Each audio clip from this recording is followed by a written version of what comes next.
So how does it happen? How does a single gunshot in a city in Southeast Europe end up dragging the entire world into one of the most brutal wars in history? Today, we're going to unpack that very question, the complex, tangled causes of the First World War. Let's dig in.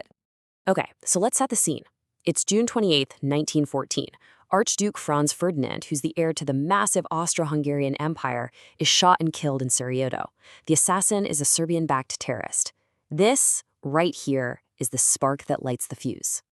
But, a spark is one thing. To get a global inferno, you need a massive powder keg. So how did this one event, this one assassination in a corner of Europe, explode into a true world war? Well, the answer is a lot more complicated than just a few dominoes falling over. To really get a handle on why this was such a shock, you gotta put yourself in the shoes of the world's superpower at the time, Great Britain. In early 1914, believe me, a massive war in Europe was the last thing on most people's minds. I mean, think about this for a second. Britain hadn't fought a major war on the continent of Europe for 99 years. Not since Napoleon was defeated at Waterloo. For almost a century, wars in Europe were, somebody else's problem. And why was that? Well, because Britain's focus was everywhere else. Their empires stretched across the globe, and a staggering 60% of all the world's shipping vessels were British. The Royal Navy was what held this whole wealthy empire together. Their job was to rule the waves, not get bogged down in a land war. In fact, Britain had huge worries, but they were all happening right at home. You had the Irish Home Rule crisis, which was so intense it was threatening to become a civil war. You had massive inequality between the rich and poor, a growing women's suffrage movement fighting for the vote, and calls for independence across the empire. If a war was coming, everyone in London thought it would be in Ireland, not Belgium.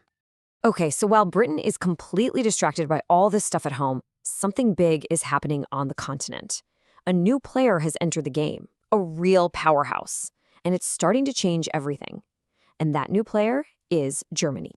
See, after defeating France back in 1870, the German state of Prussia managed to unite all the smaller states, creating a unified Germany for the first time.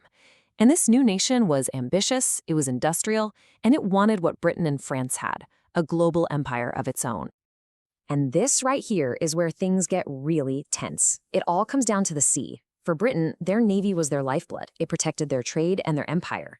But Germany starts building a massive fleet of its own, not just to defend its coast, but to challenge Britain on the high seas. To Britain, this was a direct threat to its very existence. This rivalry kicked off a full-blown arms race, centered on these brand new revolutionary warships called dreadnoughts. And the source material just nails it. Dreadnoughts were seen as the nuclear weapons of their day. They were a terrifying technological leap, and both sides started racing to build as many as they could.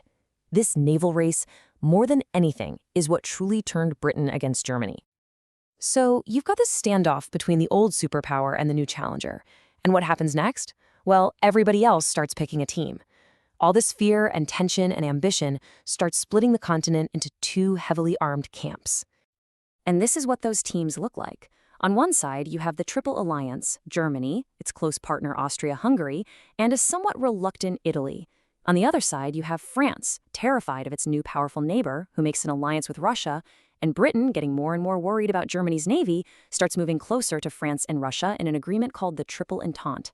So now you have these two massive blocs just staring each other down.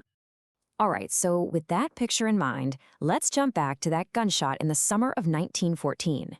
The assassination happened in the Balkans, an area that was already a hotbed of tension.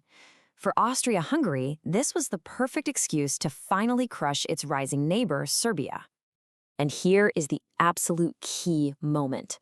Austria-Hungary doesn't act alone. It goes to its powerful ally, Germany, and gets what historians call a blank check, basically a promise of total support no matter what.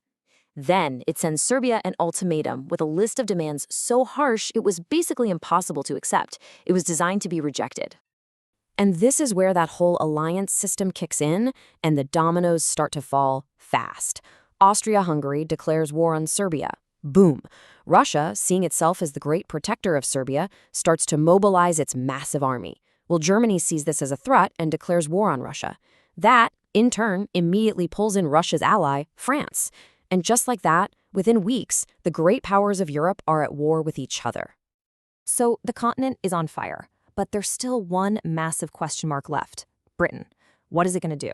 The government was torn, but the biggest fear was a future where Germany crushes France and completely dominates Europe. That was a nightmare scenario they just couldn't allow. And then Germany basically makes the decision for them. The German master plan for a quick victory involved sweeping through neutral Belgium to attack France. The problem was, Britain had signed a treaty almost 100 years earlier promising to protect Belgium. It was a matter of honor and strategy. And that was it. That was the final straw. On August 4th, Britain sent an ultimatum to Germany: get out of Belgium. Germany ignored it, and with that, Britain declared war. And here's the thing: when Britain declared war, its entire global empire was automatically at war too. The European conflict had now officially become a world war. The war that followed was a catastrophe on a scale nobody could have imagined. Its impact was absolutely seismic. It shattered the old world, leading to the collapse of the German, Russian, and Austro-Hungarian empires. It forced a reluctant United States onto the world stage as a new global power. And, so tragically, it planted the seeds for even worse conflicts to come. In the end, it was a complex tragedy of miscalculation. As the source material puts it so well, all these nations, in their attempts to defend what they saw as their own national interests, ended up creating a war that would scar Europe for a generation. Which leaves us with a pretty heavy question, one that feels just as urgent today as it was back then. When nations act to defend their interests, how do they know where that line is? The line between ensuring your own security and unleashing a total catastrophe.